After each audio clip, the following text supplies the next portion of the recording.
BNP chairperson ও সাবেক প্রধানমন্ত্রী খালেদা জিয়াকে শিগগিরই উন্নত চিকিৎসার জন্য বিদেশে নেওয়া হবে বলে জানিয়েছেন দলের মহাসচিব মির্জা ফখরুল ইসলাম আলমগীর।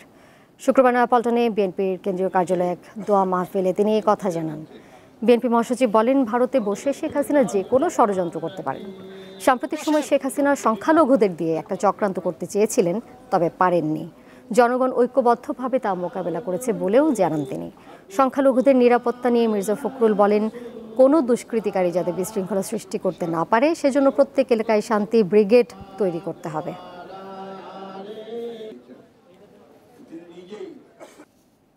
আরেকটা সুসংবাদ দিতে, আল্লাহ যদি রহম করেন, ম্যাডাম অতি শীঘ্র আমরা বিদেশে চিকিৎসার জন্য নিয়ে যাব। এক ফ্যাসিবাদকে পরাজিত করেছি আমরা, নব্য ফ্যাসিবাদের জন্য না আসতে পারে তার জন্য আমাদেরকে সহায়তা থাকতে হবে। ভারত থেকে যিনি বসে আছেন শেখ হাসিনা, তিনি তার সুযোগ গ্রহণ করতে পারেন এবং চক্রান্ত শুরু করেছেন।